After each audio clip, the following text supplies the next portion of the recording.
Hey, book lovers, I'm Candace. And I'm Chrissy. And you've just stumbled into your new favorite book club, Bookalicious Pod. We're two sisters reading our way through fantasy, fiction, thrillers, and the occasional "what did we just read" moments.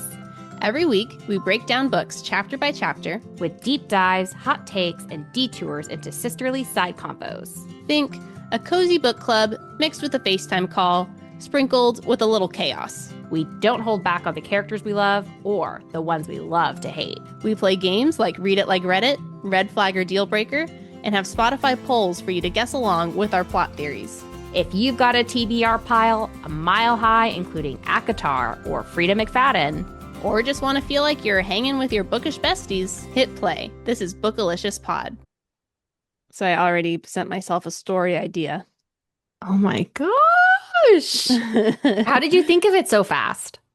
Well, okay, so first, preface, Candy and I just recorded our first Patreon episode ever, and at the end of it, we had an idea for our second Patreon episode, which is an episode where we write a story live. Yes. And maybe people will pay to hear our new story. But we said that we were going to come to the next episode with 3 to 5 story ideas. Yep. And I just thought of one. Wow. And when you hear it next time, it's because it's not an entirely new idea. It'll feel very familiar to you. Oh. Mm-hmm. Mm-hmm. Is it one of our Barbie stories? Oh. That's not what I was thinking. But I'm like wondering how it'll be familiar to me. You already know the story. Oh, interesting. Mm-hmm. Okay. Okay, very cool. Are we going to be limited to any genre? No, any genre. Anything. Mm-hmm. Anything. Even a mix. Oh, okay. Fusion. Historical fantasy. Why not? George Washington rides a dragon. Okay. That'd be so crazy. Rewrite history, but with mythical creatures. Like that's actually how things happened. That would be a little crazy. I would also be a little worried that, I don't know. I feel like there's a lot of fake information out there. I would hate to add to it. Add to it. Have someone quote you. Oh, I read this book and they were talking about Abraham Lincoln and he was riding his dinosaur to like down to the Confederates or something like that. And you'd be like, what? You're right. Maybe too risky in this day and age. They source us. Yeah. Okay, but we have another fantasy book to talk about. Well, before that, just to let y'all know, this Patreon is live. If you want to join and hear about my dreaded finger, how would you rate that story? 10 out of 5. Really? No, you're lying. No, I'd give it 1 for every fingernail you have, so 9.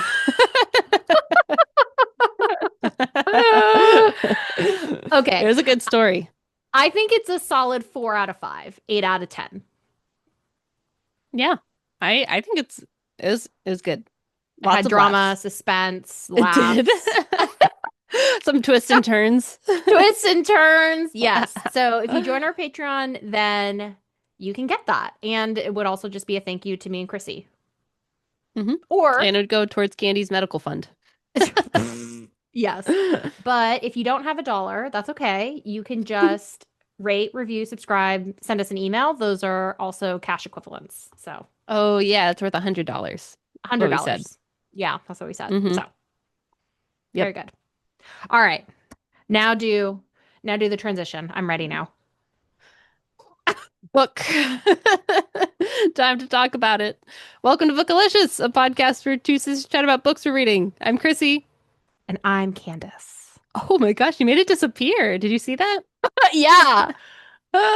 Yeah. People watching the video are getting some extra bonuses. Yes. Yeah. Yes. This blurred out background is really magical. Yes. Yes. But we're here. We're finishing up the book Curse of the Seven by KS Elliot, our new friend. That's right. Yes. Mm-hmm. We've corresponded with her. I was going to say, before we get into the book recap, I think it's time to do the author recap. We got some fresh details for everybody. Fresh. No one else knows These, about these. literally, no one else. Boots on the ground. Yes. We're doing the work. Okay. Where is the email? Are you ready? Super ready. Okay. So KS Elliot, she said that she gets nervous over Zoom. So she's really glad that she can just write. And I'm glad we have that option available. hmm That's great. Yep. So the first thing I asked is, what is KS Elliot? What does it stand for? And is it a pen name? So it's her first and middle name, Kyla, and she doesn't want to share her middle name for privacy reasons. And I Hmm. respect that. I do too. Do you want to make up a middle name? Yeah. Serenity. Oh, I was gonna say Sylvester. That was the first thing that came into my mind. And I was like, Sylvester. that's not it. Kyla Serenity Elliott. I love that. That's a beautiful name, Kyla. Yeah. KS Elliott, that's a beautiful name. I'm so glad we gave it to you. Okay. She is 21 years old. She's a Woohoo. youth. I Yeah. know. That's Really so impressive. impressive I know. That's amazing. to have the dedication to write an entire novel, come up with the whole thing, edit it, publish it. Incredible. Yeah. Okay. The next question that I asked was, when did you get into the fantasy genre? And K.S. Elliot said she got into fantasy when she was younger.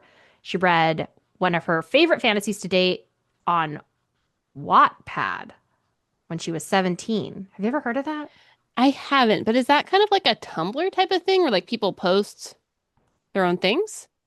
I don't know. Like, what are these youths doing? We're so out of the loop. Okay, Yeah, what? Yeah, for fanfic. Very cool. that is super cool. Wow, so that was one of her favorite stories was on Wattpad. Very cool. Yeah, when she was 17. The Knoxhaven series by Rowena Black. Hmm. Rowena is Ravenclaw. Rowena Ravenclaw. I wonder if she is a Harry Potter fan. Oh my gosh. I don't Huh. know. Oh my gosh, it's on Goodreads. Oh, So maybe it got published? Or no, maybe it didn't. I don't know. well, K.S. Elliot is also published. Maybe she like self-published, like Yeah. Sugar Muffin, Muffin Lance. Sugar like sugar muffin. Oh, that just sounds too close to sugar daddy. Okay. And then she got back into reading in 2023.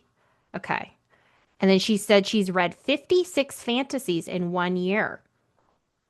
That's a lot because fantasies are also usually pretty long. Yes, that is a tremendous amount of books in 1 year.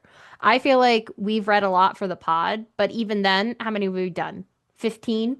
Yeah, probably. Wow, Not definitely not 56. That's not more than even one a close. week. Look at you pulling out the numbers without a calculator. Pretty good at the mental maths. Okay, so the next question I asked is if you went to university, did you have a writing degree or something unrelated? And then if you did not go to university, where did you learn to write? Did you take any classes? And she said she's never taken any classes for writing. She started a degree at the university, but left because she felt it didn't feel right. And she said that she's always been writing. So she's written roughly 60 songs and poetry.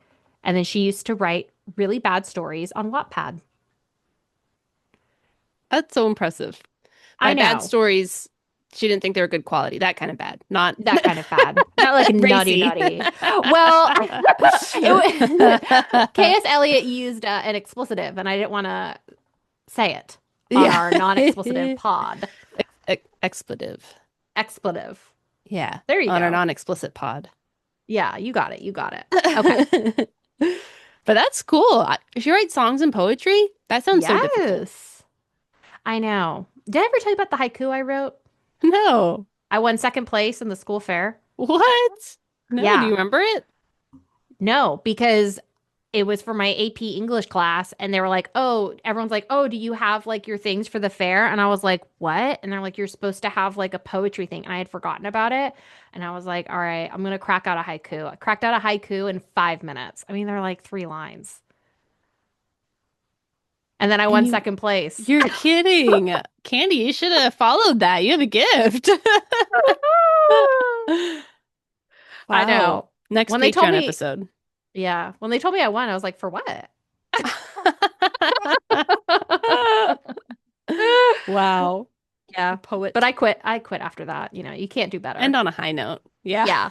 I couldn't do better than second place. So I was like, I'm out. I'm I out. can't name anything better than second place. Nothing comes to mind.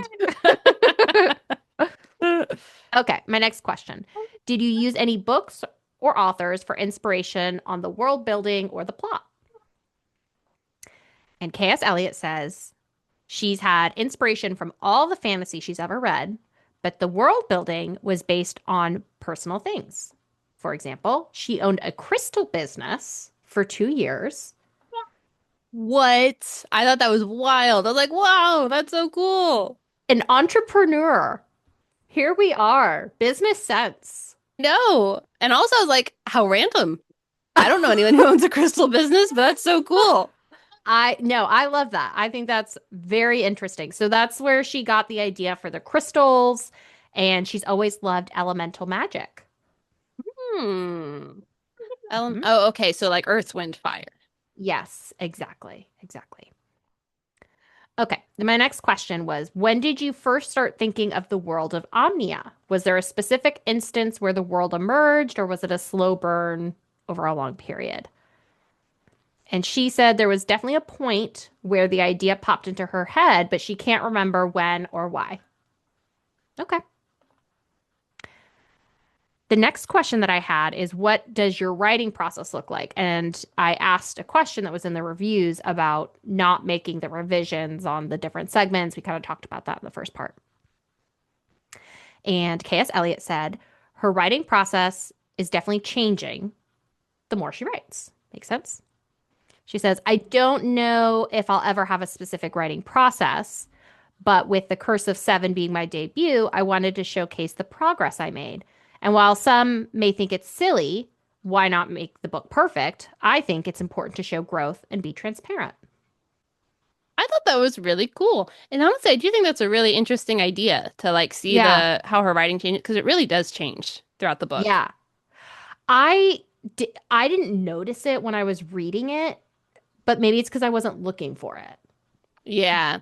Yeah, I don't know if I'm not sure what it would have been like because we talked about that last time, and I Hmm. felt like the second part we read, I felt like I noticed a big change in her writing starting at chapter 14. But I don't know, would I've noticed that anyway if we hadn't talked about it? Maybe I'm just writing that into there, projecting. I because I thought the whole thing was well written. There were just parts that I would get like a little like lost with. And I think maybe that Hmm. was like quote unquote like the weaker writing where I couldn't follow as easily. And I did notice I could follow towards the end a lot better. But I thought that was just me kind of getting used to her Mm. writing structure. But Hmm. it could have been that her writing was actually just improving. I think her writing was changing because I feel I noticed like the sentence structure seemed different, and I felt like I noticed a difference in like I don't know how things were, how her paragraphs were like formatted, where it was like Hmm. I could follow the flow better. Yes. Yes. Okay. Two more questions. What was the most difficult part of writing the book, and what was the easiest? And she says the most difficult part of writing Curse of Seven was the middle. She says, I'm a plantster, the middle of a planner and a pantser. What's a pantser? I don't know. Did I look that up? I forget now. We I think might I have did look it up. to. Emily, your time has come. Oh, are you? Yeah, Australia correspondent. Is this a Australia common word? correspondent. We won't look it up. We'll wait for your We reply. oh my gosh. It's gonna take ages. We're filming this months in advance. All right, dear listener, if you don't know what a pantser is, it's something around a planner and maybe not a planner. Don't know. Oh, Because flying by the seat of your pants. You're a pantser. oh, did you look it up? No, I just made that up. Oh, okay. All right. Well, we'll still But confirm with our correspondent. We have that's my someone. guess. We have someone for this. We have people. Reach out to corporate. Reach out to corporate. We're gonna send in a request. Okay. Because the beginning and the end are very clear. It's just the space in between that's a little difficult. Very interesting. And I can definitely see that because the end, I thought the end and the beginning were the best parts. Really? What were your favorite parts? Honestly, I feel like after chapter 14, like that half of the book. Yeah, the second half. Yeah. I felt like things were starting to, I don't know, it's just all tightening up. Things made sense. I really like Mm-hmm. how the plot was developing. I like how the Mm-hmm. characters are changing. Love the dialogue. There's a lot of, the first part was still very interesting, but Yeah. I like the second half more. Yeah. Okay. Well, that's good. And then the last one is after the duology. So she's planning two books. Is she planning any other books in the same world? And she said she doesn't have any plans, but there's always a possibility. And she left a few subtle things in there that could open it up if she chooses. Ooh, So that's it. exciting. I That is so know. cool. I love getting her email. I do too. So we're going to have to definitely do questions for the author. And Mm. then when we reveal maybe we can come back into this episode and then splice it in after the fact. Oh, that'd be fancy. And then we could come back in and let everyone know what a pantster is. Ah, yeah. Oh, we have our Australia correspondence email, right? So Yes, yes, yes. yes. Well, we'll report back, everyone. We'll report back. We'll let you know what we find.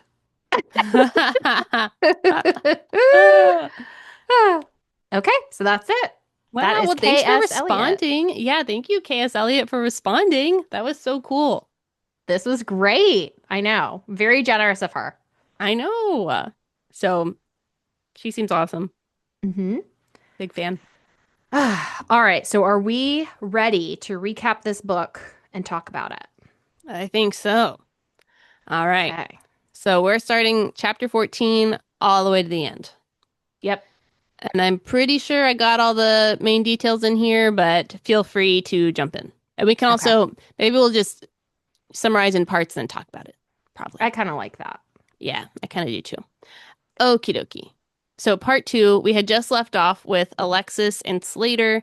They had discovered the cave of crystal that held the first Omnia crystals, and they found Dia there. And Dia said, Slater needs to tell you something.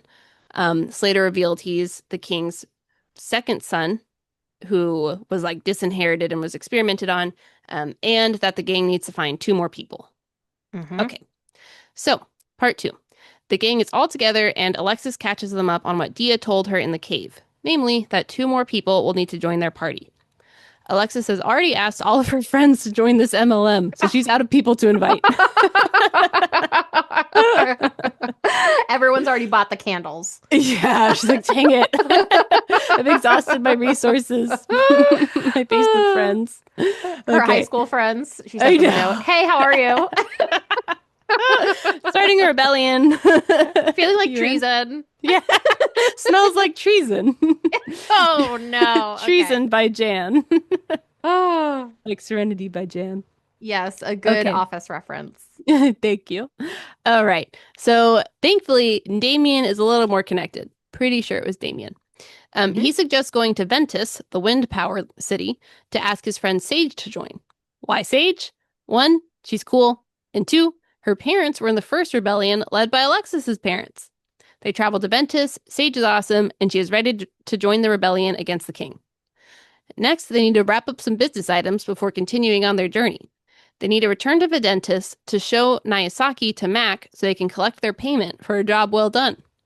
Little does Mac know that this is all a cover for his murder. It turns out, I know, turns out Nagasaki and Mac used to be business partners, but Mac sold him out and he landed in jail. Nagasaki has had a lot of time to think about how much he'd like to kill Mac. So Alexis, Briar, and Nagasaki show up to Mac's office. Alexis and Briar confront him about how Mac set them up to steal from the other mob boss, and Nagasaki beats Mac to a pulp. Hmm. And question for you whenever we talk about it, does he go too far? I don't know. Seemed like a lot, Yeah. but we can discuss. Okay, throughout all of this, Damien has been training everyone how to fight, and Luca has been in and out, going to meetings for the king. He said he would collect some intel for them from the inner circle, so he's still helping their mission. Yeah. I had a question on how he always got to the capital so fast. I had some questions on the logistics of Luca's business meetings. It feels like he can appear. Transport. Yeah, it appears he can transport and everyone else has to walk. I know. He's like, oh, I had to go to the Capitol this morning for a meeting. I was like, how did you get there? I It's know. I taking them know. the entire book to get to the Capitol. That that is true. And I was wondering about that because it's like it would seem like he would be there and then he'd be gone. And then he'd show back Yeah, up and you'd be like, "Oh, what are you doing here?" I know. So maybe I was just fuzzy on the timeline, which is Yeah, possible. that's So, possible. Okay. okay. Do we want to talk about anything now or keep going with the summary? Um, it sounded like you wanted to talk a little bit about Mac and Miyazaki. Well, I had one thing with Mac and Niyasaki. Yeah. So Mac and Niyasaki gets there and let me see if I can find the line. But basically he sees Mac and then he just starts beating him up. And then he keeps beating him up. And then Mac dies and he still beats him up. And I was like, oh my gosh. I don't know. That seemed like a lot to me. Do you think he should have killed Mac? Or do you think he should have like broken his leg, left him, in a tough spot, but not quite killed him? It's tough because Mac is not an honorable person and neither is Miyazaki. Mm, And they were like a crime boss together. yeah. And so the only way that that can really end, I feel like, if you turn on your guy, is that it's gonna flip around. Did they explain why Mac wanted him freed? Forget. No, I don't. You're right. Man, I should have reread a little bit because I don't remember all the details. Yeah, Was he just trying to set up Briar and Alexis, like keep sending them on these fatal missions, but they keep succeeding? that's possible. Oh, man, I forget. It's on page 139 Okay. or 138. What chapter is that? Because I think that's different from I have the physical book. Oh, it is chapter 17.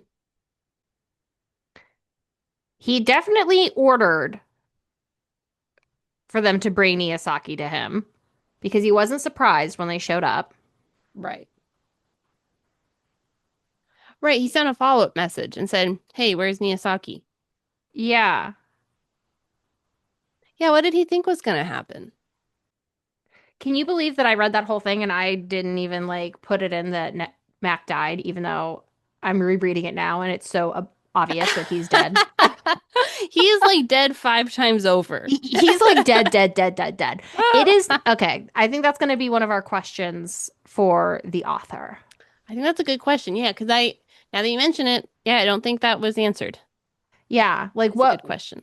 what was he planning on doing? Because what I would have expected if maybe Mac wanted to like turn Miyazaki's anger on like the other mob boss that Alexia had turned on Mac, Mm, or but that feels weird. That wouldn't work. okay. Or he Mhm. wanted to get rid of him for sure. So then I would have expected like a trap door to open up when Miyazaki showed up, Yeah, put him in a right. cage. Yeah. Okay, my theory is two ideas. One, maybe he wanted to get back at Jenkins, that's the other mob boss. Hmm. And so he said, okay, I'm gonna bring back Nayasaki, but by me freeing him, he's gonna be on my side. But that would really only work if Mac thought that Niyasaki didn't know that Mac sold him out. Because if Niyasaki just thought, oh my gosh, somehow I got turned in, now I'm in jail. And Mac is like, oh no, my poor Oh. business partner, I'll try to help you. And now Mac finally releases him. Nagasaki could be like, thanks, friend. Ready to go back into business? Oh, I could totally see that. That could be a theory. Yeah. That I think that's probably the most plausible. That makes the most I could, sense. yeah, I kind of like that theory because yeah, I'm not sure what else it would be. Yeah, I'm kind of curious what KS Elliot has to say. Me too. I want to hear her Yeah. theory. Yeah, The right one. the right one. Okay. Anything else? Did I think it was too far? Um, I feel like to me it didn't even faze me when I read it because this is how they've been describing Nagasaki the whole time. Mm. Hmm. So this Would is the thing. Oh, yeah, you finish. I was just gonna say, would I want someone like that in my party? I don't know. Probably not. Alexis isn't background checking everybody. Yeah. She said, we need numbers right now. Well, you don't even have to do a background check. She was at the background. She saw it. Yeah. She released him from jail. Yeah. She watched the nightly news reports. Was he a serial killer? Because I guess he went to jail for this crime boss thing, mob boss thing. They we don't know. I mean, it is still entirely possible that Miyazaki just has this bad reputation, but he's actually not really evil. That's a pretty common fantasy trope. Yeah. That's my guess because he's so kind. He's like the best one in the group. Yeah, but then when you see this, you're like, Then, ooh. yeah. So I don't know. To me, this group of people in the party, Uh-huh. they to me they don't feel unified enough for me to be confident going into that rebellion that someone's not going to either turn on me if things go a Hmm. little weird or bad, or to like go off script. Like Miyazaki, I see him going off script and then Totally. tanking the whole thing. I could see that. They have a lot of trust for having just gotten together. Yeah, I Yeah. agree. So, See that? okay. Anything else? Um, hmm, hmm, hmm. I was thinking it was weird that Luca kept disappearing. Had some red flags around him. What'd Were you think? you Well, I thought Luca was going to turn on them from the beginning. I know. Did we talk about that last time?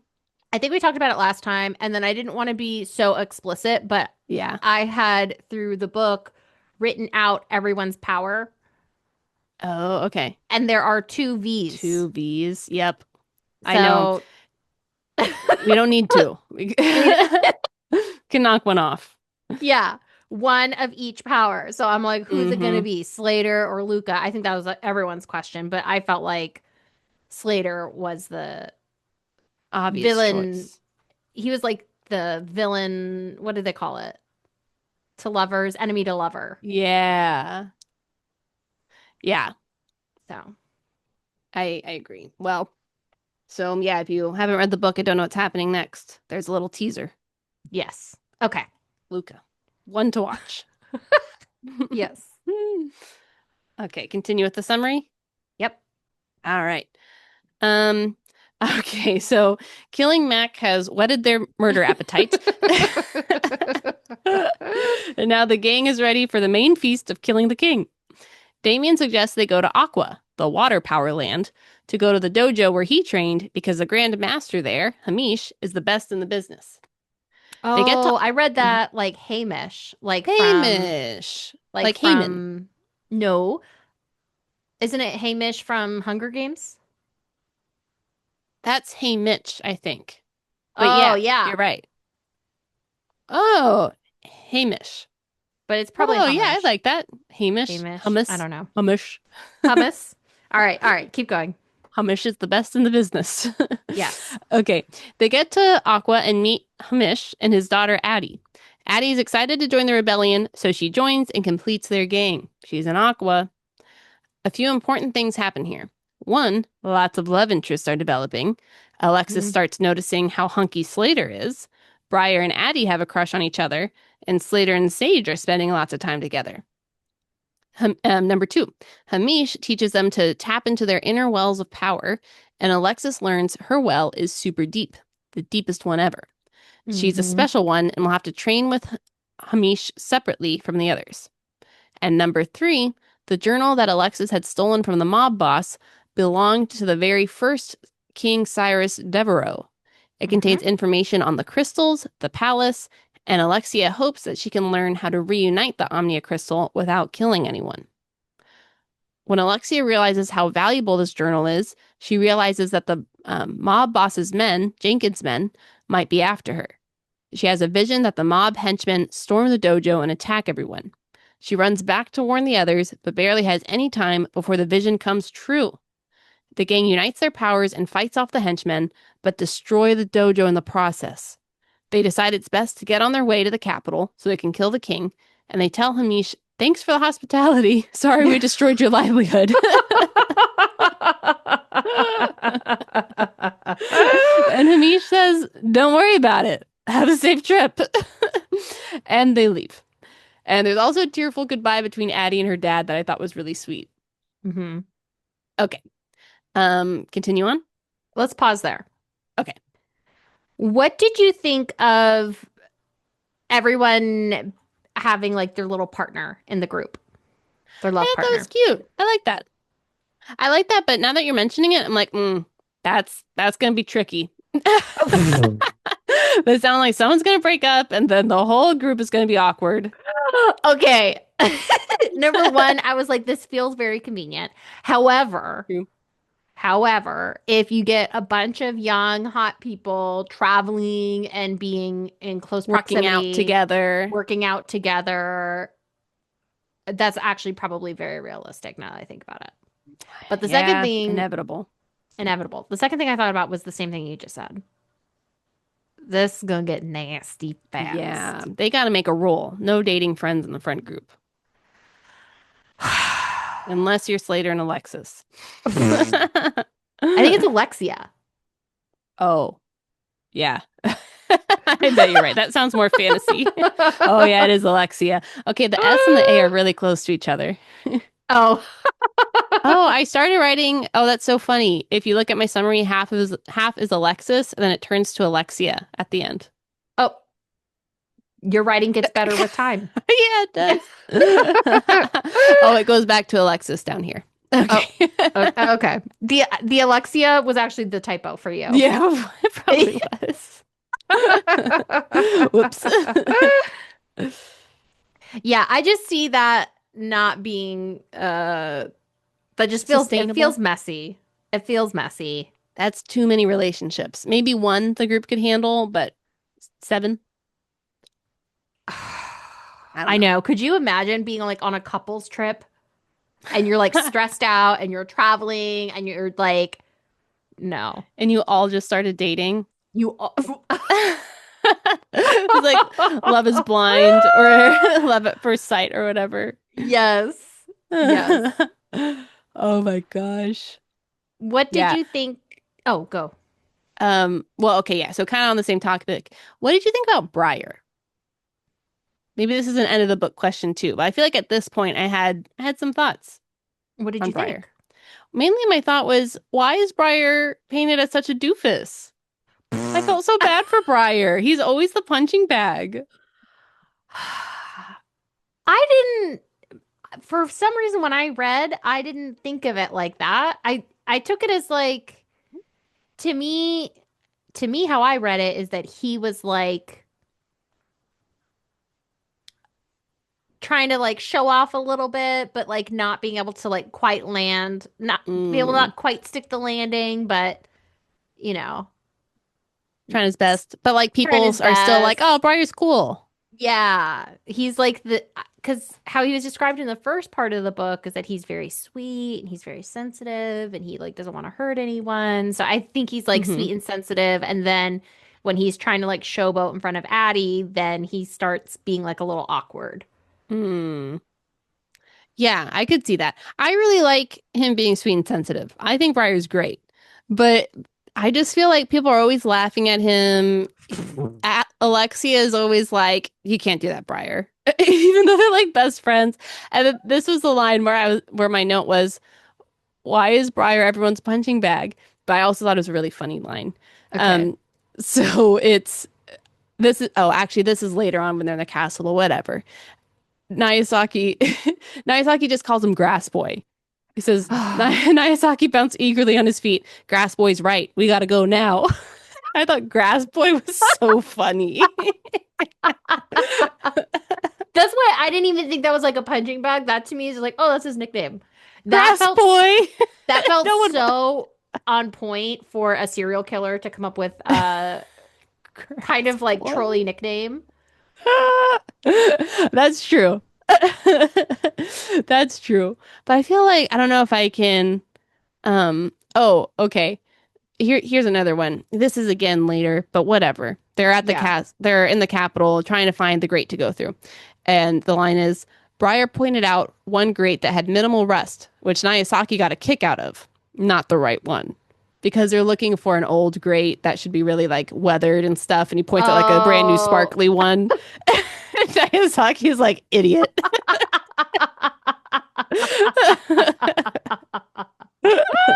I was like, poor Breyer. I know, because he just wants to show off to Addie, like, oh, I can do it. I can be just as like clever as everyone else. Yeah. But he never is. The one thing that I really remember being like a little disappointed about is when they're going to the land of Aqua. They have to go across this log Uh-huh. and they're like talking about how dangerous it is. So I'm like, all right, somebody's getting hurt or Mm-hmm. somebody is dying. And Briar falls in, and I was like, all right, Briar's out. But then he pops Mm. right back up with, is it Addie, the Aqua Girl? Addie's the Aqua Girl. Yeah, she pops up and she saves him, I think, and she I dries him think off. so. Yeah. So like it just felt too quick. Yeah, it just felt like, oh, we're doing this really dangerous thing. And then he tumbles in, and then she's like, boop, actually, you're not even wet anymore. I know. Yeah. Didn't even catch a cold. Yeah, like I wanted Briar to be like in a coma, at least for a little bit. Wanted to see some blood. I wanted him to maybe have some like brain damage, have suffocated a little You're bit. always talking about The what do you call it? The TBI. The TBI. TBI. I wanted him to have Traumatic a brain injury. TBI. Yeah, maybe he had a personality shift. We don't know. That would I explain why think he's a doofus later. yeah, exactly. That's why he suffocated. He can't think straight anymore. Hmm. Something. Yeah. Nothing. It felt Yeah. like the payoff wasn't there. I feel like there's a few things like that. And I think we talked about that where it's like the pacing feels very quick. And so Yeah. you don't get to like go super deep in a lot of different events or like in characters' backstories. And so yeah, I think that's a good example of that. Yes. It's like Yes. big moment, but it went over so quick you barely even could feel it. Yeah, exactly. Exactly. So I wish there was just like a little bit more. That was my big thing with Briar. And then after that, I didn't really think about him again. No one does. He kind of falls back to the wayside in the second half of the book because in the first half Yeah. it feels like it's really Alexia and Briar and then a little bit of Slater. And then the second half, to me, it felt like it was Alexia and Slater more. Yeah. Poor Briar. I know. Poor Bub. Do you think he ever had a crush on Alexia? This is one of the few times where no, I don't. Hmm. Yeah, they have really good brother sister vibes. I think KS Elliot did a great job in like building out their relationship without it feeling sexual at all. Yeah. I really appreciate that. Like all of her romance in this book, great YA. I saw that on one Yeah. of the good reads where I was like, this is like the perfect amount of, I think, perfect amount of romance for a book like this. Yes. Part of the Yes. story helps the plot. That's not the focus, though. Exactly. Exactly. And it doesn't feel like it's shoehorned in No. Yeah. randomly. Very natural for all these young adults to fall in love with each other. They don't like randomly go somewhere and they're like, you know what we're gonna do? We're gonna have a sex party. Oh my gosh. But yeah, they don't have a fairy orgy at midnight. That's another book. And then after they're like, okay, that was fun. Yeah, Do it again next year, but back to business as usual. I know. And if you want to hear more on that, Akatar, Book parts one one through three. Yeah, book one. and book two. Okay.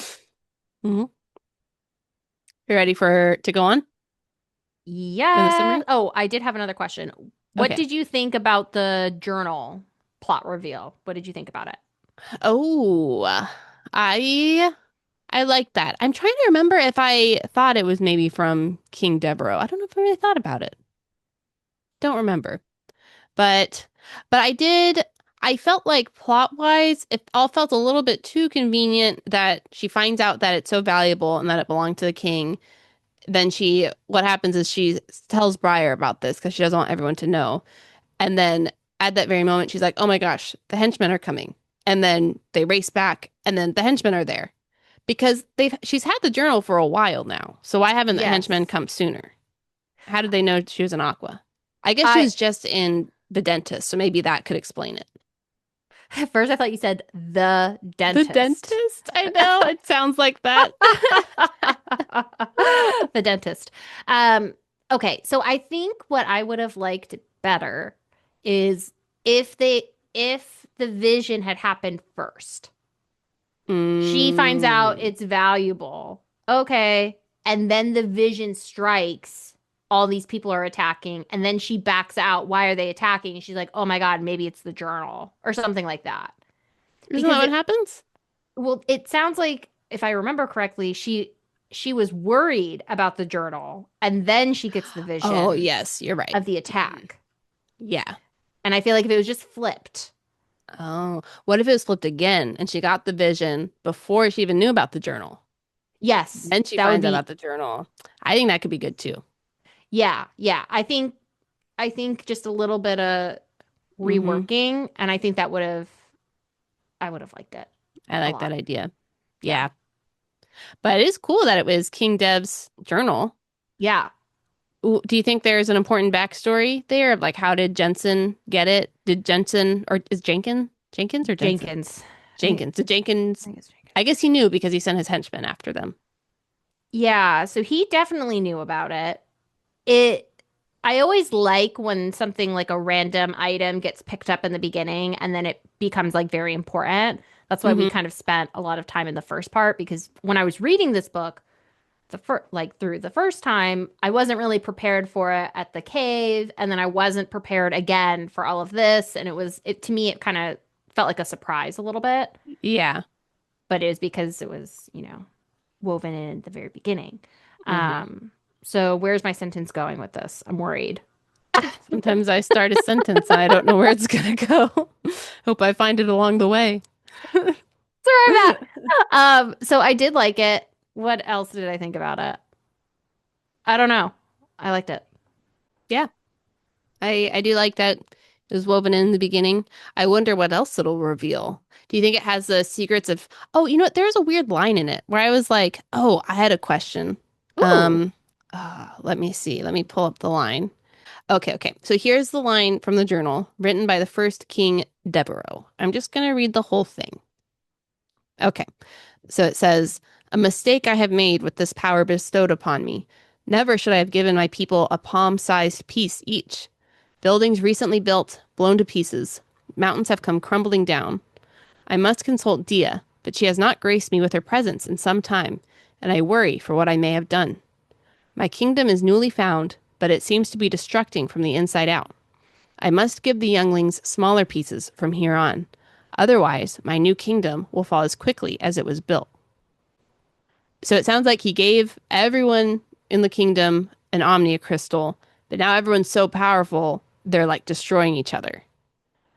And so I guess maybe I have a few questions, but one question is, could the kingdom ever work with everyone having an Omnia crystal, or is that just too much power? Like, did it need to be split? Like Tower of Babel kind of thing. Would they need to be split in the Tower of Babel? They were building the tower, and it was like they're like we're gonna be like God and build a tower that's to the sky, and they all spoke the Oh, same language. And then the God was like too powerful, and so then he like spread them out, and they all spoke different languages, wonder what he something along thinks about those our lines. buildings now. ChatGPT, Google Translate. They're not worried. Okay. Okay, I see. I see what you're saying. Okay. I to clarify the story, it wasn't because they were too powerful. It was in response to their pride and ambition. God was like, "You guys aren't God. Gotta humble you." New language. Oh, If okay. you don't speak the same language, can't do anything. Not like Oh. God. Okay, just to clarify. I do feel like though, if I was just speaking to you and then all of a sudden I couldn't understand like the words you were saying, we could still communicate pretty well through like hands and pictures, whatever. We're not here to talk about the Tower of Babel. But okay, so the question is, if everyone's having the power, does that Mm, make society unstable? yeah, just too much power. People are gonna like go evil no matter what. I think you can make an argument that if everyone has equal power, in theory, you should be in like kind of like a deadlock. Hmm. Because if I can do this to you, then you can retaliate and do it to me. So the incentive of me using my power, I think would be lower. So that's like a big thing for like when you talk about gun control, if ever they say, "Oh, if everybody has a gun, then it's actually safer than if nobody has a gun and only a few people have it." Because now you Only have the like a power crazies have imbalance. one. Yeah, only the crazies have one and then the regular people don't. So I think there's an argument that could be had of like giving everyone the weapon is safer. But if you give everyone, instead of like a handgun, you give them a machine gun, It's pretty easy for that to accidentally go off. right? Is that like too much to where it's like, I don't know. Yeah. Hmm. I don't know either. I I feel like giving everyone a machine gun is a problem because humans are emotional. Mm. Mm-hmm. And the first argument hinges on people being rational robots. The Mm. first argument being Yeah. give everyone a gun and then everyone's safe. Yeah. That's assuming that people aren't psychos and, or It's like a big get assumption. heated in the moment or, yeah, get upset or try Okay. to steal everyone else's guns. So, Yeah. Okay, so in this case, instead of giving everyone a gun, the king is like, I should just give them little water guns. So everyone has something, yeah, but it ain't as powerful. that feels safer. And it feels like the crystals can be very useful in terms of like technology and like, creating lights, creating running water. It seems like there's a way that you could get like a balance between creating like a tsunami and giving people Hmm. like the power to make a tsunami versus the power to like make running water. Yeah. I guess though it's like so maybe his point with if he's like, well, okay. So I'm not sure if he's saying we should split it because the crystal didn't split until his son went and made a deal with the Hmm. devil. So maybe he wasn't thinking about splitting it. Maybe he was thinking about smaller pieces. So maybe they Yeah. still had each power but just less of it. Oh, is that what you were saying? Yeah. That's what I was Oh, trying to okay. say in a confusing way. I see. No, no, that makes sense. But in my mind, I was thinking he was talking about splitting it so everyone only had one power.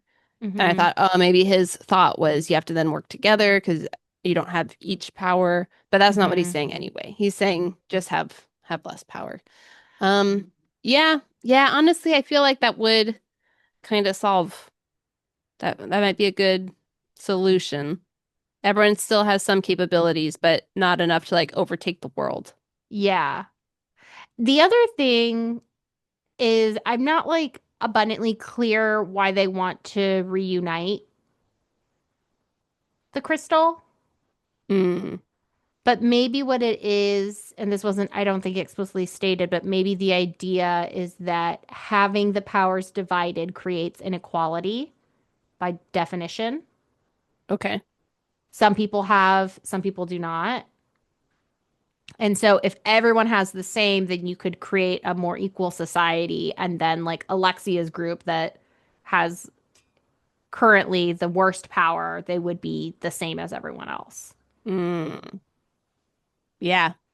I think that's, yeah, you're not gatekeeping any of the Hmm. resources, basically.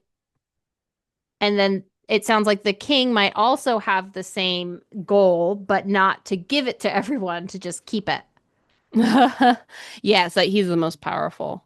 Exactly. Yeah, I could see that. So, Hmm. Yeah. Yeah, they don't exactly say why. But I guess at the very least, it's like, well, the god gave us this Omnia crystal, and then the devil split it. So mhm. probably going back to the Omnia crystal is how how God intended. Yes, It can't be good if the devil did this. the book makes it very clear that having the crystal together is better. It's not abundantly clear to me why Alexia knows that it's better. What is she Yeah, planning on why she's doing so with it? motivated. Yeah, Hmm. what's the goal? I get like Yeah. killing the king. That's very clear. Why does she want to put the crystal back together? That's not super clear to me. Yeah. Maybe just that the king is doing it, and so she's like, if he does it, then he's kind of gatekeeping all the power. But if I do it, I'll share it. And maybe that's all it is she's like, whatever this guy does, he's gonna do it terrible. So I need to do it first, get the jump on Yeah. it, give everyone the crystal, and now he can't hoard it anymore. Yeah. That could be it. Yeah. Hmm. I like that. Okay. Um, other thoughts. I might remember thoughts too as we keep going. But oh my gosh. This was last time I talked about the love square. Oh, But then here's a line. It says, "Did you heal me again?" Alexia moved her eyes to Damien, who stood tall with his arms crossed and worry written across his features. Alexia warmed at the idea of him being worried about her. That meant he was making progress with letting people in. And I said, "A love pentagon?" oh no! it it's not again clear to me why, but everyone seems to adore Alexia. I know. How do you feel about Alexia?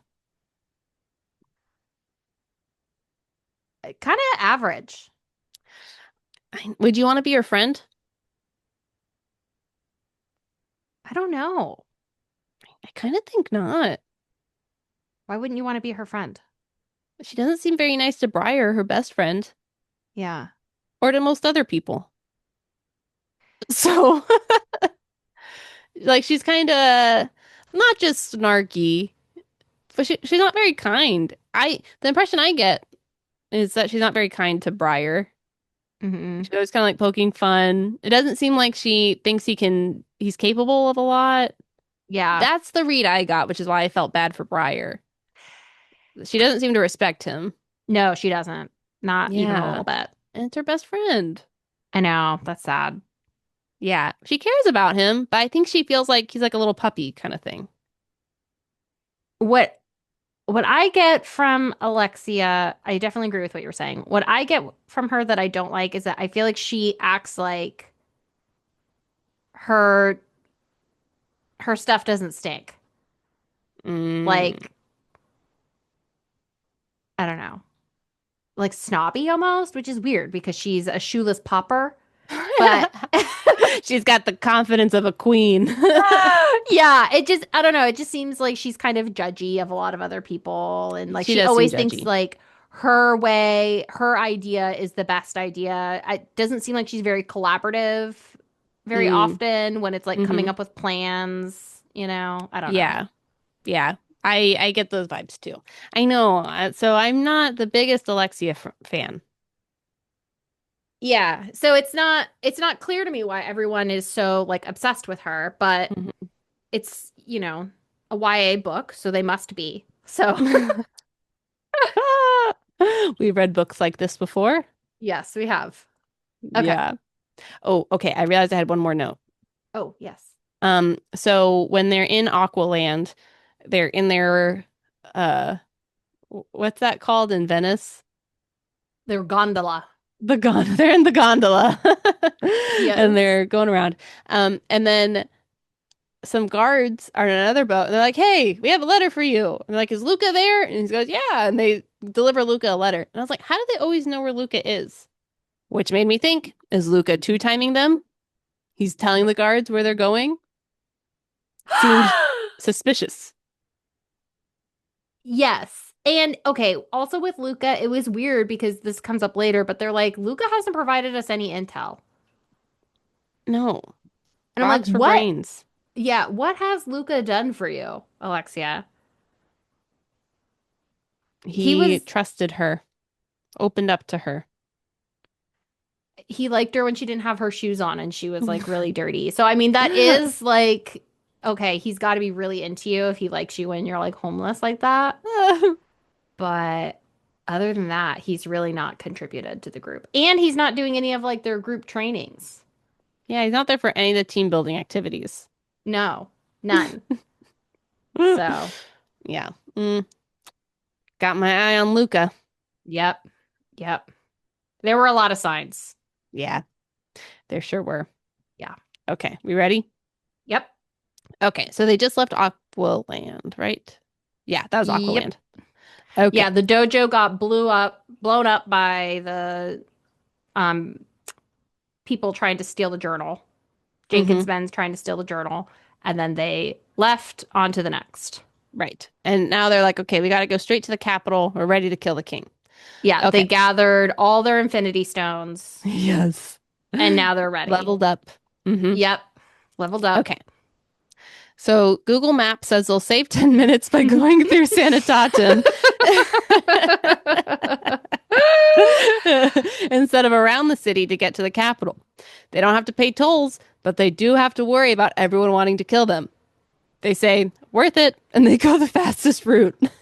Can we Okay. pause? Yes. Why did they do that? Because it was faster. That was the only Why reason. why were they in such a rush? Like the king doesn't know that they're That's gonna come true. out and kill them. Well, I guess they're worried about the henchmen coming back to kill them. Maybe? But the henchmen could still be after them after they kill the king. I mean, I don't know. It this didn't seem like a good idea. It did Alexia not. making bad choices. Yeah. Damien was like, I think Damien was like, maybe we should go around. She's like, no. Yeah, Damien is the wise one. He yeah. was my I was favorite. like, you girly, you need some help. I know. But every decision they make, which I think is astounding, is unanimous. It always says they all agreed and they did it. I said, wow, what a cohesive group. That is kind of crazy. I mean, That's the most fantastical thing. well, I think it makes sense in this story because again, everyone like adores Alexia and they think that she's just like the one.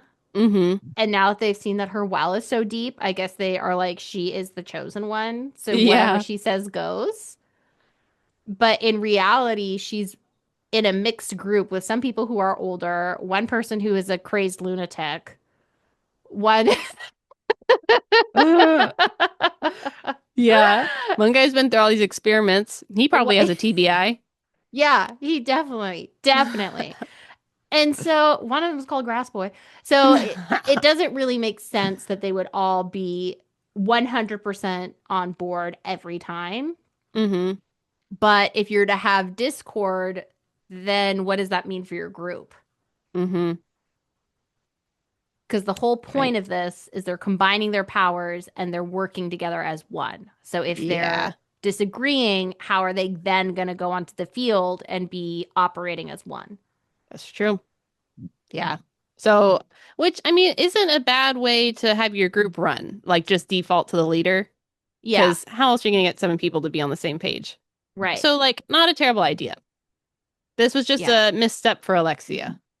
I mean, it it was. almost was totally fine. Yeah, I mean, everything ends up working out, but I almost think it would have been nice to have had a little bit of a rub with some of the party members with Mm-hmm. some of these decisions, and then it caused a fracture, and then they kind of came back from it stronger. Yeah. I think that could have added a little bit more color to the Yeah. group that I would have liked Some to more see. depth. Yeah, Yeah, I could see that. yeah. Okay. So, so they decided to go through Sanitatum, I don't know, Yep. to get to the capital. This is the city of healing. Yes. Okay. And there are two reasons why people want to kill them. Oh, I guess this is also why they want to go the fastest route. Okay, so one, Alexis has this notebook, and the Jenkins mob boss might send out more henchmen to kill them. And two, Slater is a secret second son of the king, and the king probably wants him dead, so that Slater doesn't mess with any of his plans. Pause. Um, yes. Slater has been the son of the king his whole life. I had the same question. I said, why hasn't this been an issue before? Is it because they're so close to the capital now? Maybe? The answer is that because the king knows that this is happening because of Luca. That's the answer. How do Oh, they know it though? you're right. Good point. I don't think anything happened that made them suspect this. I can't remember, but this would have been a good time for Alexia to have a convenient vision, Oh, what vision would you have liked to have seen? a countdown to what a deadline, a number. King needs to be dead by this day. Oh, see his Something. funeral? See His his funeral. tombstone with the death date? Yeah, something like that. No, that would have been too convenient. What would I have liked to see at this part? Maybe, I mean, Alexia could have had a vision. She could have had another vision of them being attacked outside of Hmm. Sanitatum or something. Ooh, you know what would have been a good vision? Yeah. She sees, because the vision can be of something else. You don't have to have be like a part of the vision, No, right? it could be anything. Okay. Okay, so she sees a vision of the king from Luca's perspective, but she's inside Luca's brain, so she doesn't know who it is. And she sees the king and he says, Slater's out and about, gotta kill him. And Oh, hmm yes. Yes. and then she knows. That would have Yes. been good. Yes. I think like what is so underutilized in the book is Alexia's ability to like Gail Carson Levine and Ella Enchanted, how she used like the magic book. And she said it was like a easy way for her to let you know what's going on in other parts Mm-hmm. of the world without it being like clunky, is that Alexia can like pop in That's true. to any of these things. Yeah. But I feel like we would have also had questions about her having two useful visions in a row, considering that they usually never have useful visions. Unless that's part of her training, was how to get more useful visions. Yeah, That's I think that could yeah. have been good. Yeah, yeah. I think there's like a lot of opportunity there. And maybe we'll see that in like book two. Yeah, But I that like could that have been idea. really, really cool. Yeah, that's a good question. So yeah, she just knows though that Slater Yeah. is on death's row. Mm-hmm. There's a manhunt for him. Yep. Okay. Okay. All right. So, um, because of this, because everyone is kind of like, why? Because people are kind of like, why do we need to go? Why are we rushing? Why are we What's the rushing? deal? Oh no, why are they in hiding? Why do they have to climb the roofs to get through the town? Yeah, because they have to like roof hop. Yeah. And she's like, because we're on the run. And they say, why? And she's like, because of Slater, but no one knows. So Alexia makes Slater reveal his true identity to the rest of the group, and they're all floored. Okay, Yes. do you think that was necessary? Did she have to have Slater reveal out him like that? Because he didn't want to tell them. I think Slater needed to be revealed for a different reason, which was to give them the evidence of what is happening and to really fuel this rebellion. Mm, yeah, that's good. I think to me, that was the bigger sell of Slater revealing his identity. I think if you're going to have a group of trust and you guys need to all be operating together, you can't be keeping secrets. Mm. So I did think it was necessary. What do you think? I don't know. I mean, it made sense because part of her reason too was like, once we're at the castle and you see the king, everyone's going to find out then, and that's going to be awkward. Why didn't we tell them sooner? Exactly. And they're going to be So, pissed. yeah, that's true. I just felt like the way it went around, Alexia was just like forcing him into this. I know. I don't know. I didn't love the way it felt. I think that was also another knock against Alexia for me. It didn't feel super caring, Mm-hmm. maybe. No, she was just like, do this now. Yeah. We don't have time. Yeah, Share, share your secret. I They're know. The like, secret you have okay. only told me ever. Yeah, So, but he does. he does. Hmm. But he should have. He True. needed to. So I think in this sense, she made the right choice because you're absolutely right. If they storm the castle and then it's all revealed, the whole thing's going to go off kilter because now the group is like, well, what else have you not been telling us? We're Yeah, committing true. treason. Like, we need to have all of the proper information. Yeah, fair. Fair So, ask. yeah. Yeah. Okay. So they go through the city, and who do they run into but Luca? He's out with his Convenient. guard buddies. I know. How did he know? Mm, he Mm. has a tile tracker on her. I know. Yeah. Put it on her shoe, but she left it. No. Oh my gosh. Shouldn't have those. Okay, so Luke is out with his guard buddies at the bar. He sees the gang while they're on the roof, and he successfully creates a diversion and moves the guards inside the bar so the gang can sneak through the city without being seen. It works for most of their journey, but guards eventually see them and start chasing them out. The gang races out and jumps across rooftops and successfully escapes. Alexia gets severely injured while jumping across a rooftop, however, and has a near death experience. She sees her parents, who say they are so proud of her, but her time for joining them has not yet come. They encourage her to return to her friends and live out her mission, and they can be together for a long time when the time is right. Damien heals Alexia, and she comes back, and now they're all ready to kill the king. Any What did thoughts? you think about that injury? I thought I liked that. I thought it felt similar to Briar, where I was like, oh, good, some like drama. I felt like it was Yeah. good drama, and I felt like it was more fleshed out than Briar's. Yeah. I liked it. I like that she saw her parents. I thought I it was like that sweet. too. It was like Yeah. Harry Potter. It was a little Harry Potter, but I liked that. I liked Harry Potter. I know. I thought it was so good. Okay, the part that I thought was crazy was, let me see if I can find the line for this one. But Damien heals her, and he's like, let's let you rest so that you're 100% when we go fight the king. Like, just let us know when you're ready. And here's the line. So um Damien says, we're not backing out. We'll plan our attack until you're ready. Damien laid a hand on her shoulder. He was trying to reassure her, comfort her, but it didn't work. Had been waiting most of her life to feel Cyrus's blood run through her fingers. She wouldn't let a measly fracture stop that from happening. I'm ready. I was like, you fractured your sternum. What? Like, and also, how much does Damien heal? Because does she still have the fracture? She seemed better. It seemed like he got her to like at least 80 to 90% probably. Okay. But having played a lot of video games, you want to make sure your party is in tip-top shape before you go to That's see the true. final boss. You're not showing up half healed. Great point. Like, you gotta wait. It was also like a little strange because it seemed this was something that I was getting like a little confused towards this part because it seemed like they were in such a rush that they didn't even have like 10 minutes to spare. I know. But then Alexia gets knocked out for like 2 days, I think, or something. Isn't she out for a little Oh, you're bit? right. She is out for a while. Yeah. She's out for like a Yeah. minute, You're and right. everyone's just chilling. And, you Yeah, know, they just check into the day's end.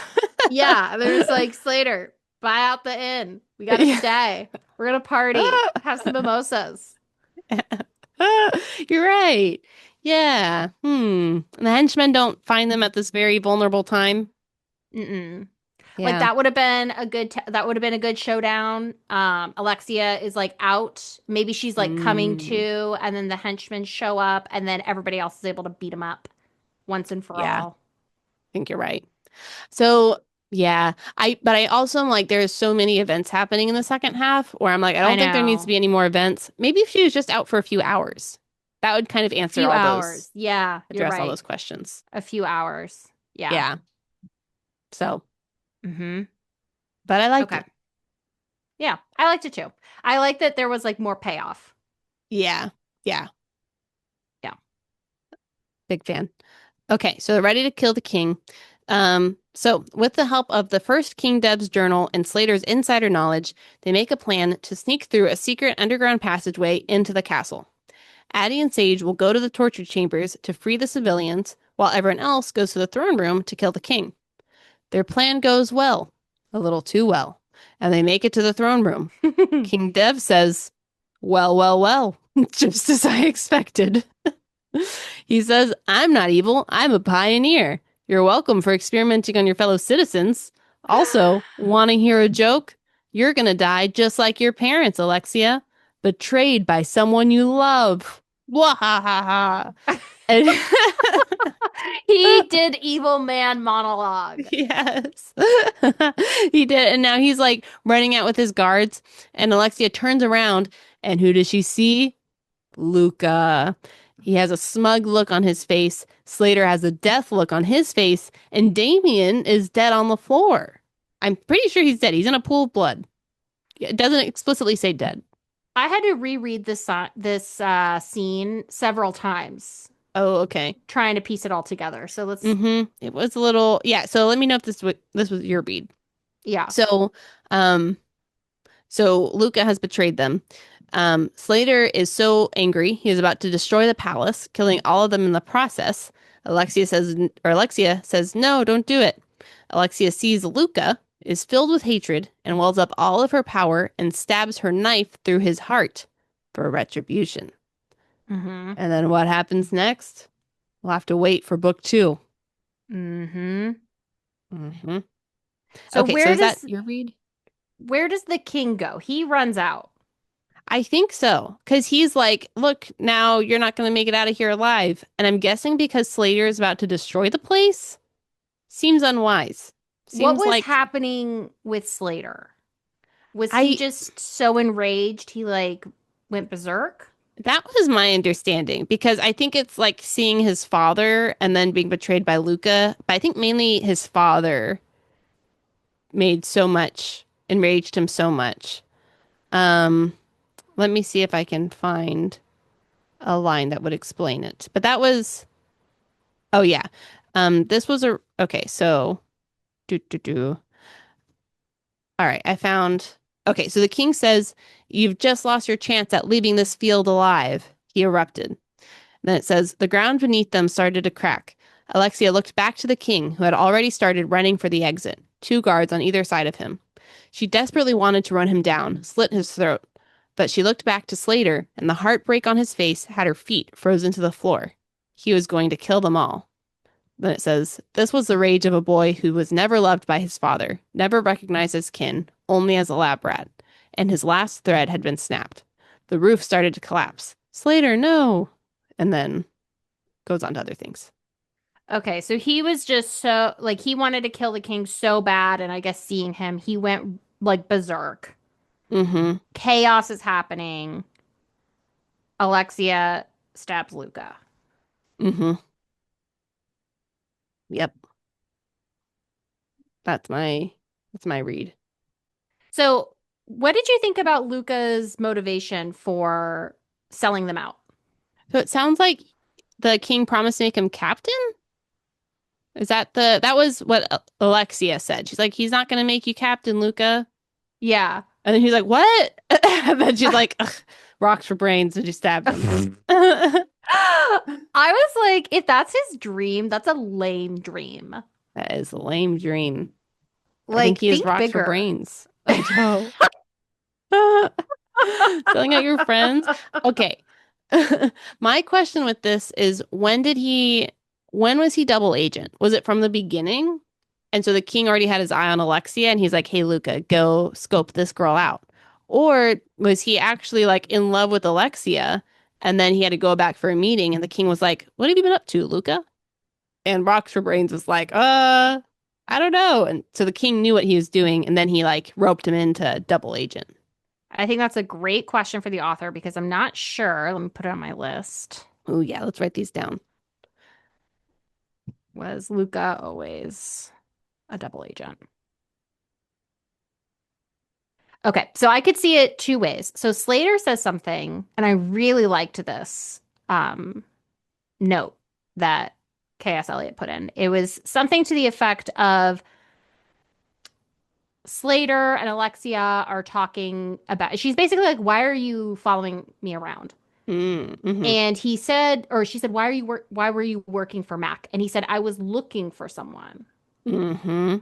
So I think there's definitely something like prophetic about Alexia. The well so deep, blah, blah, blah, blah, blah. There's probably some prophecy, something that she is like the important one. And so he had been looking, was looking for her. And then when he found her, then that's why he started to follow her all around. Hmm. That was my thought. I think that's a great theory. Yes. So that makes perfect sense. Um, Now, could it also be that the king also knows about this prophecy and he's looking, And he and sent then Luca out, he sent Luca his out? hunky guard, to Th swoon her. Yeah, they're probably like, I don't know how they would identify her. Maybe they're like someone who's like super powerful and he's like, this girl, nobody can catch her. No shoes. No shoes even, no training, no education. She, Yeah, I think so. And I wonder too if even maybe they could have known it was exactly her because her parents had led the last rebellion. So maybe there's some connection there too. yeah. I don't know. But that was my thought was that there's some prophecy about Alexia. So, um, what's his face? Slater Slater. was looking for her. Yeah, and the king knows about it. So he sent out Luca.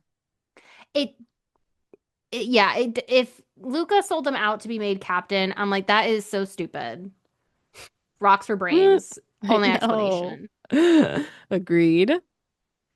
The king said that the last rebellion was like a silly little rebellion.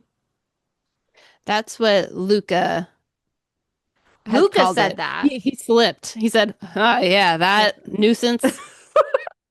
And she's like, "Nuisance," and he's like, "Oh, I mean that brave attempt." Okay, time out. What he said was actually what the king said is, I suppose your rebellion is an embarrassment compared to theirs, the previous rebellion.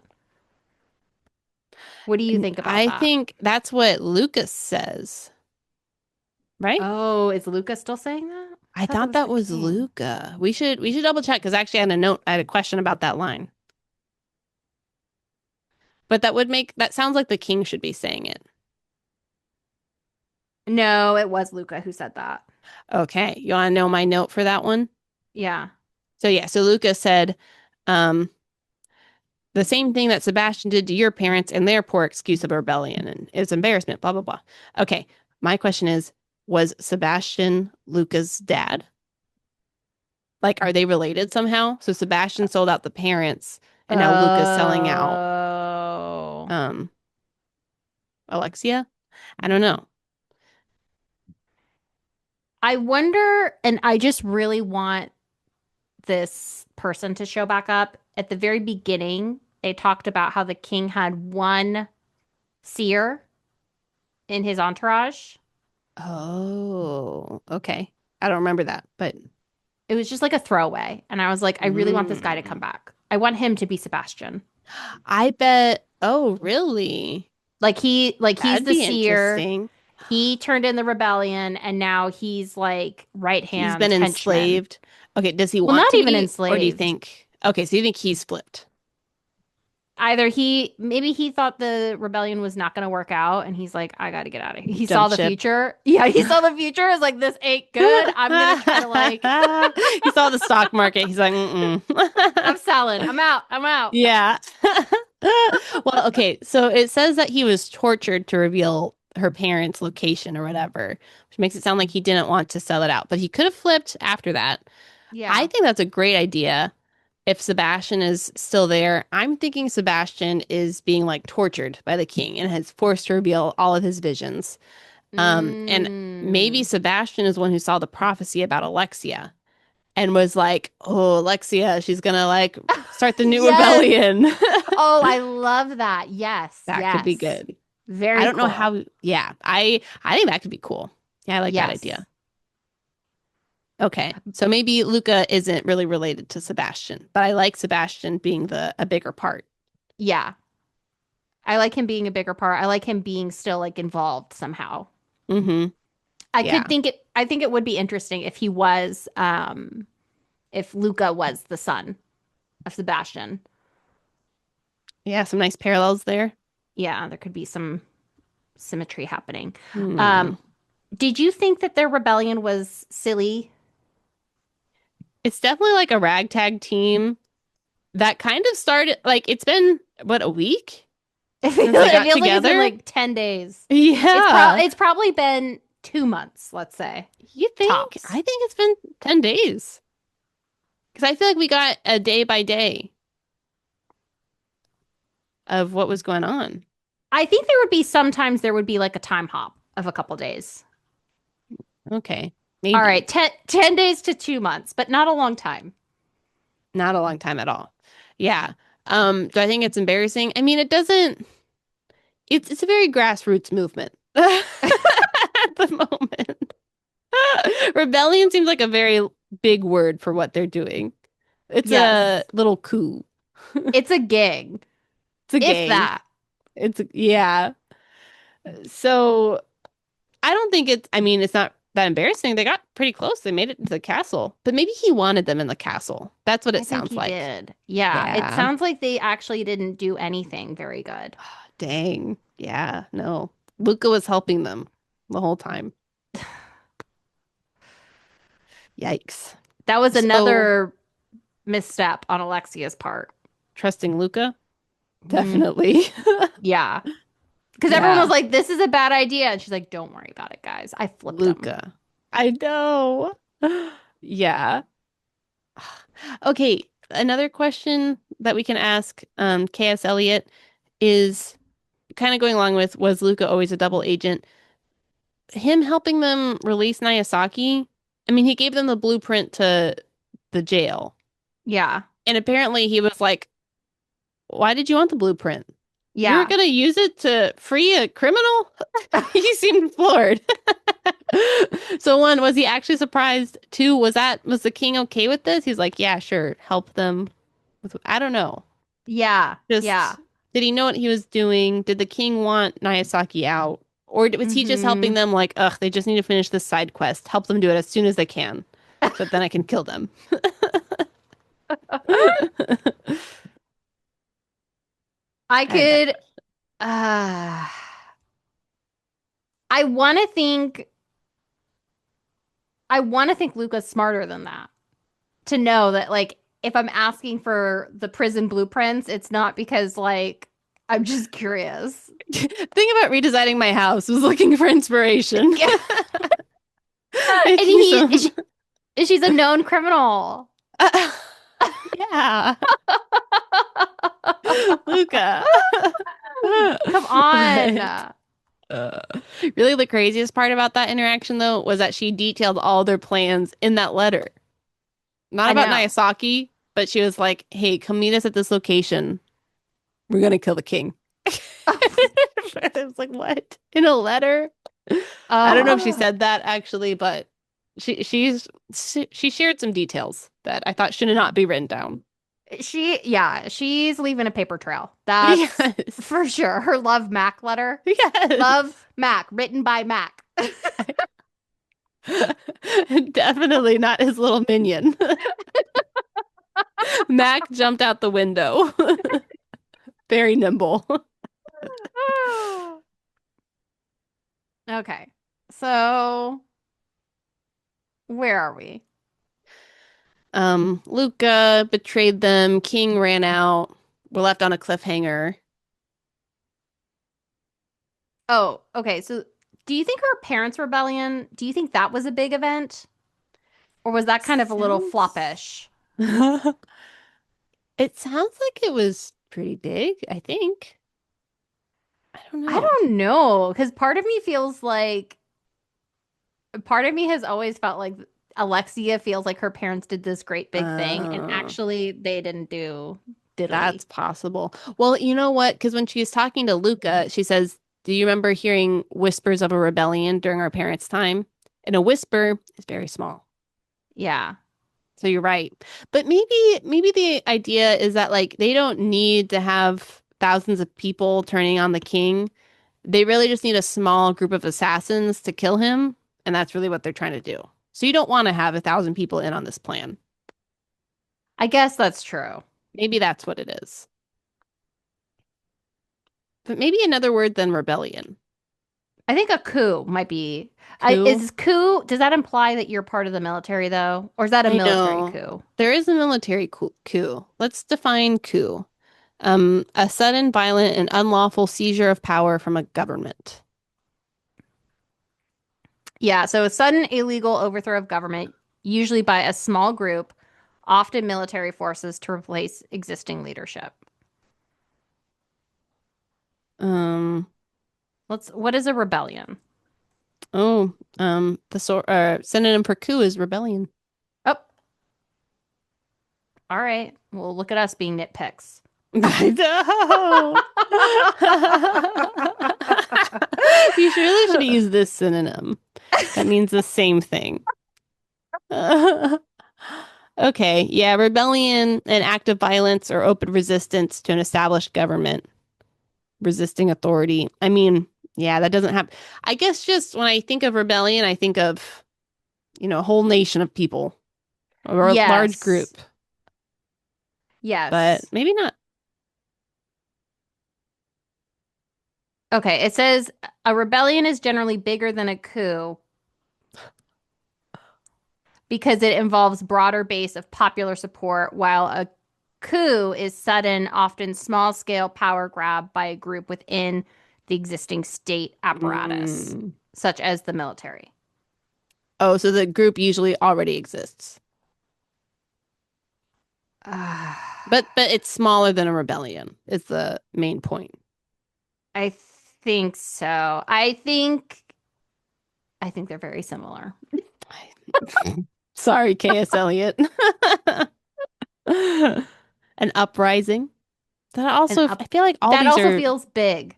yeah, Those feel like big insurgents. movements, more than eight. I know. Yeah, maybe it's just me. It might I'm also just be a colloquialism. Like in different areas, like how you connotate words can be different. another So, word for Emily, our Australia correspondent. Which is bigger, rebellion, coup, or uprising? Which word would you use to describe 8 people sneaking into the palace to kill a king? that would be a fun question. Why not? Multiple choice question. Multiple. We're sending you a quiz. Yeah.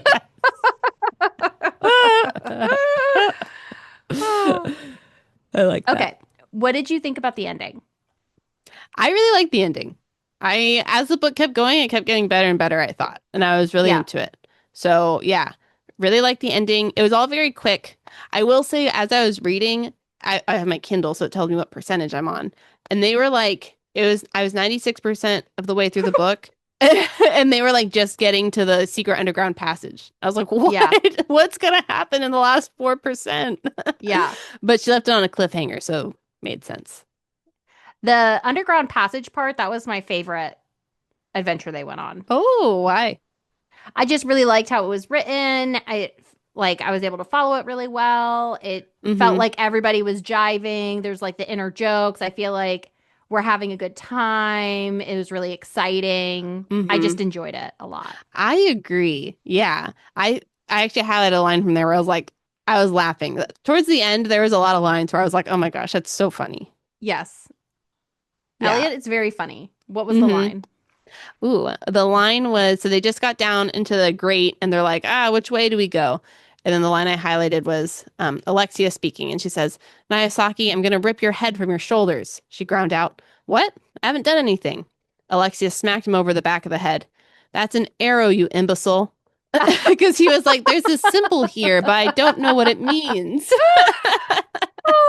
As he threw his hands up and examined the symbol again, squinting to see. Oh, my bad.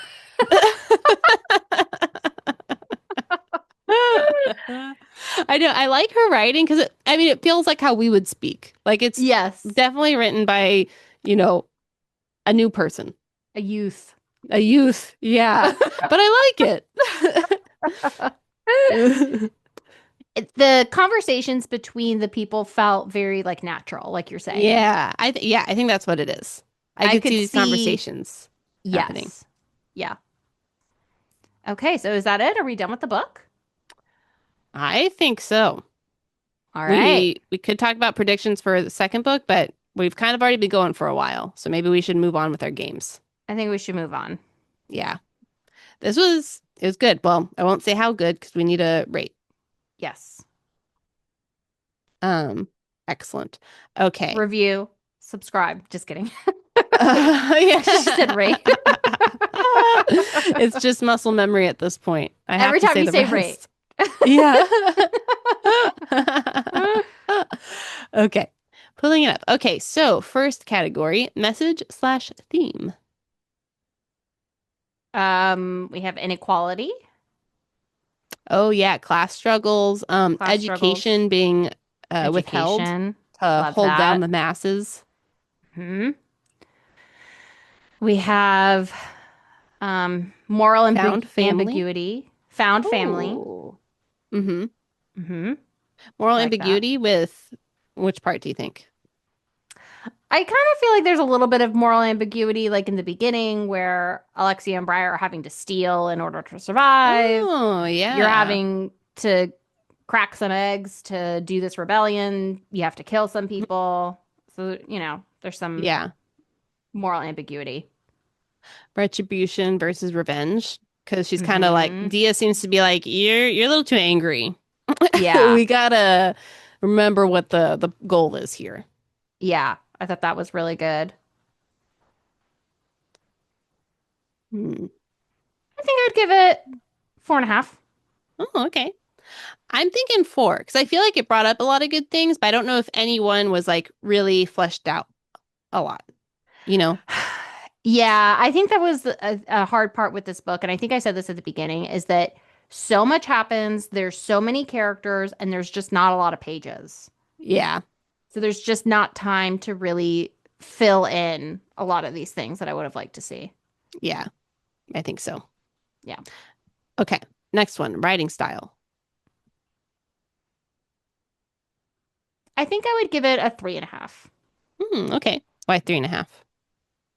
because I did like it. She made me laugh a lot, but it was difficult for me to follow all the time. And Yeah, I think we both struggled a little bit with that. And so I think something, I don't know what it is exactly, but something made it difficult for me to read. yeah, I agree. I agree with that. And I do feel like though it changed from the beginning to the end to where Hmm.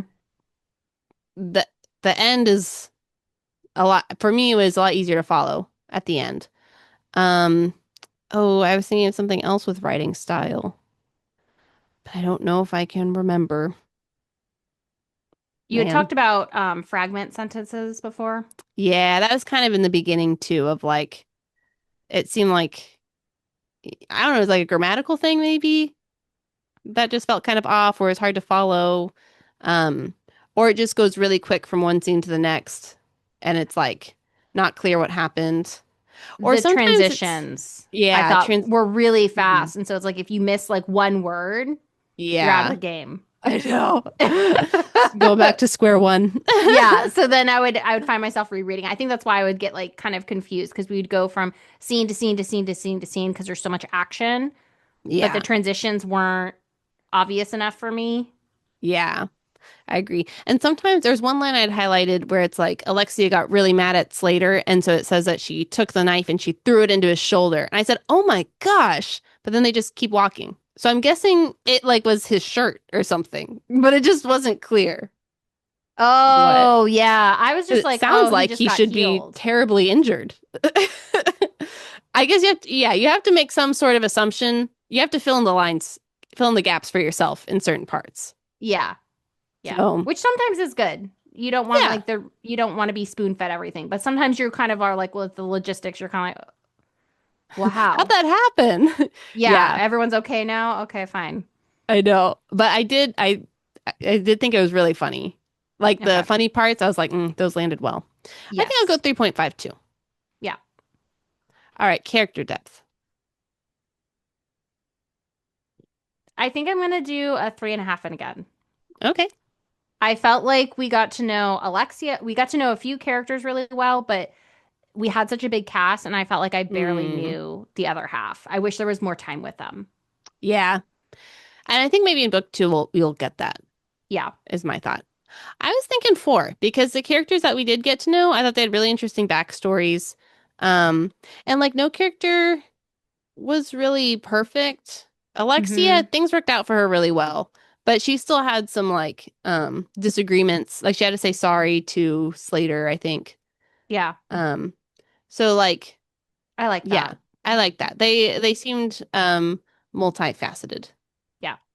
Yeah. So I'll say four. Okay, lands the plane. I would say five. I thought the ending was fabulous. I loved it. I was saying five too. Yeah. Super interesting. Excited for the second book. Yeah. Yeah. I mean, if there's ever like something that you need to make sure you do is a good beginning and a good end. And I really liked both. Mm-hmm. That's Sarah J. Maas's signature. The ending is so good. You have to read the second one. Even if the beginning isn't good. Yeah, even if there's 400 pages of sludge. You still want to read the next one. You're like, no. She gets ya. Yes. Okay, entertainment. I'd give it a five. I thought it was very fast paced. A lot happened. Very interesting. I, oh, I can do this for my bonus. I love the world Mm, building, all of that. So, okay. Yeah. I was thinking five too, but I think I'm gonna go 4.5 because I will say in the beginning, it was like I enjoyed what was happening, but I really wasn't invested in the story because I didn't know what the overall plot was. And I think yeah. she mentioned maybe a few times of like, I want to kill the king, but I didn't know why. I was like, is that Yes. where the story's going, or is there something Yes. else that she's gonna do? I don't know. So in the beginning, I wasn't, it was harder to get into the plot for me. Yeah. But I mean, other than that, I was very entertained. I thought it was a great book. Mm-hmm. I thought so too. Yeah. Okay, other miscellaneous. I want to give a 4.5 for world building. Oh, okay. I really, maybe I should do five. No, four. I think I'm going to do 4.5 because I really like the world. I thought it was really creative. I like the magic system. I like how it was all explained. The only thing that I felt like that was difficult for me was like I saw the map, but how the book went and how their path Oh. went, it was hard for me to like follow how are they doing these things. Like there was in the first part where they were at the prison and then it's like they were trying to head south, but then per the map they were going north or something is what it looked like. Oh, interesting. Okay. So I felt like there were some discrepancies Yeah, that's throughout. interesting. Yeah. I think that's good. The world building was super cool. Yeah, I think the crystal idea, the power is really unique. I really enjoyed Yeah. that. Yeah. I Okay. love that. I'm gonna go five because debut novel, I think it's awesome. So good. I think it's so creative. I really like the plot. Ah, you're so World building's right. cool. I know. I Okay. know. I forgot debut novel, I know. So and then you good. get bonus. 10. Okay. 10. No, bump mine up to The a five. Bump mine Frida up to a five. the Frida round. We need to have a The, name for that. The Frida the bump. Frida Roundup. Frida roundup. Like she has the lasso and cowboy boots. A Frida book, that's probably what's going to happen. Yeah. Why not? Who knows? You never know. Okay, what do you think that came out to? I think a four. A little higher, 4.375. 4.4. Nice. I Mm-hmm. think that's great. I think that, yeah, that's a good summary of it. Yeah.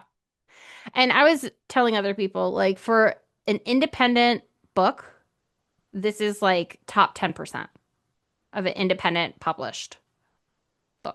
Yeah, Like, because excellent. you've read some other independent books. We've been, we're getting approached by a lot of independent authors to read their books, and we've looked at some of them, and this is just high quality. Mm-hmm. Yeah. High quality. KS Elliot did not reach out to us. We reached out to her. That might be that might be part of the reason why it was high quality. Yeah. We're a low quality pod, not getting approached by high quality authors, but That's okay. that's okay. That's okay. Man. Okay. Our Read It Like Reddit. It's not on Reddit. I did look, but it is on Goodreads. Go leave a review. I need to leave a review. You left a review. I did. Um, Yep. Honestly, they talked about a lot of the same things that we did. Um, let's see. I had taken some reviews, but I'm trying to see if there's anything that we haven't talked about yet.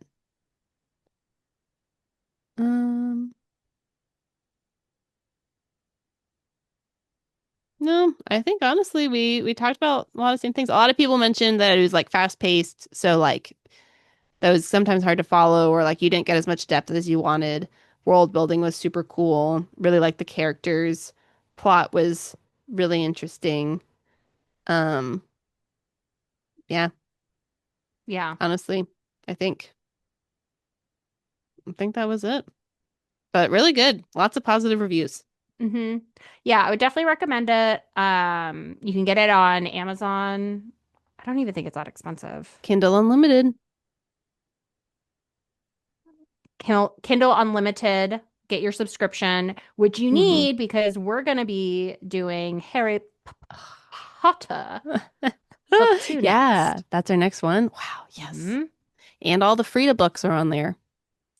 Yes, and all the Frida books. Yeah, we've done a lot of Kindle Unlimited books. So if you want to read along with us, you get that Kindle Unlimited subscription and you're good to go. Hmm. Love it. Okay, so what are our questions for the author? What have you written down already? Okay, why did they not take the crystals in the cave? Oh, yeah. Yeah. The rebellion feels small, the first rebellion. Was Was it it or was it actually like a actually? big event? Yeah. Yeah. The event of the century. Yeah. Why did Mac want Miyazaki freed? What was his plan? Hmm. Is Miyazaki a serial killer? He seems so polite. Oh,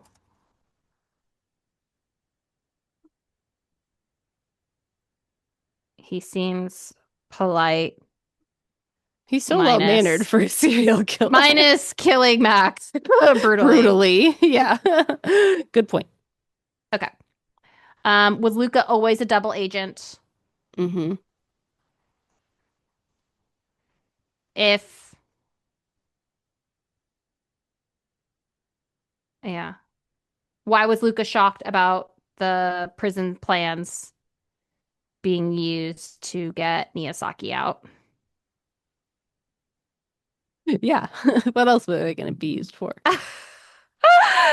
Did Luca turn on them to become the captain? Yeah. Is that really his treat? Yeah. What else? Um, well, we had a theory that there is a prophecy about her. We could ask that. Oh, yeah. What's the question? We postulated Well, that there's a prophecy, or perhaps the King's seer, foretold of Alexia starting the rebellion. blink Do you twice have if any correct. comments? I like that.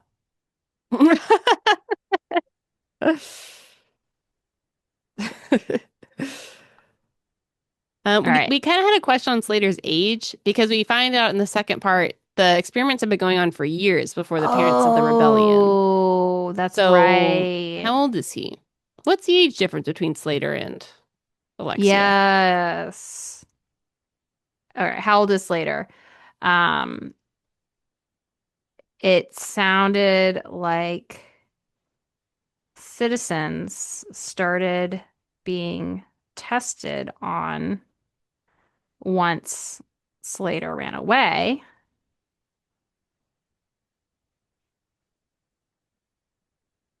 But it was years before the parents rebelled. And now it's been years since then. And when did he run away? Do we know how old he was? We don't know.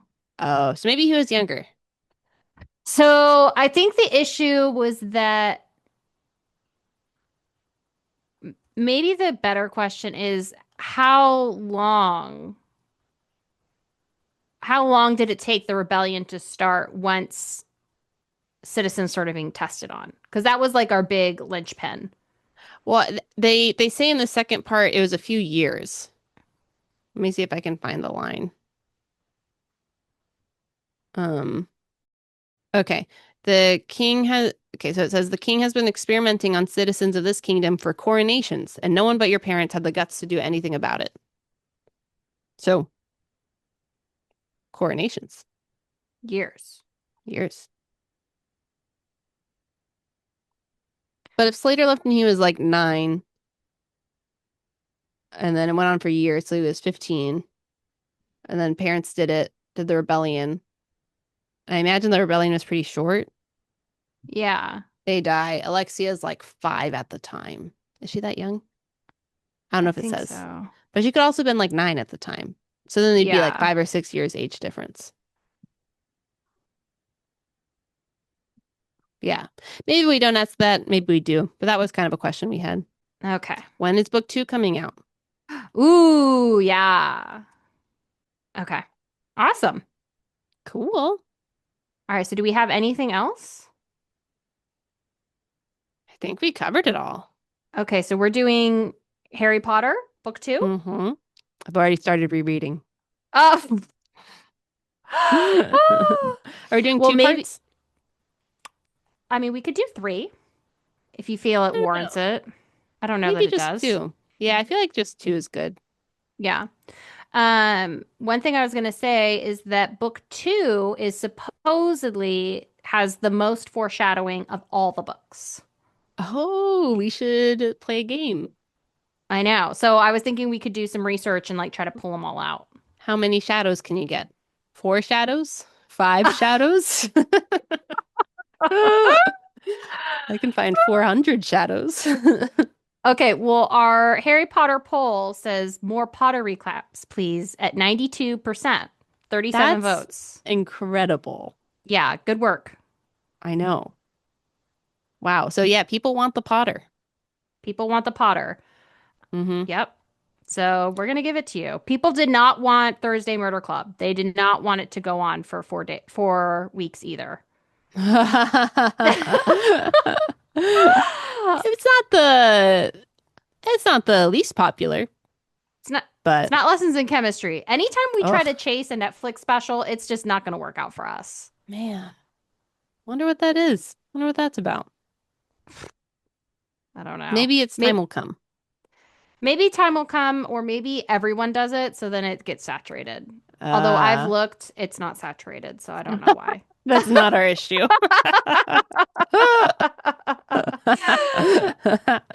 Hmm.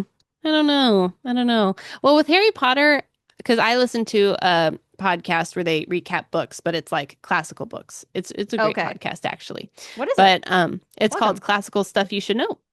It's 3 classical Oh. teachers who each one picks a different book each week and they talk about it. Oh, that's It's so great. fun. Hmm. I think you'd really enjoy their episode called Prince Darling. It's so funny. Oh, Prince okay. Darling and Sense and Sensibility both were hilarious. They're not always so funny, but that one was great. They also have good insight.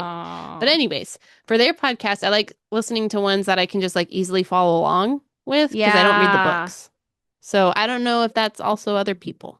In Harry Potter, they know the story. I could definitely see that. If you have a book that you want us to go over, Hmm. let us know. We're And always do you taking like, recommendations. yes, we are always taking recommendations. And if you prefer books that you know about, like if you want more classics, as in Harry Potter kind of classics, let us know. Not Yeah, Play-Doh kind of classics. We would not do as good of recaps. I don't think so.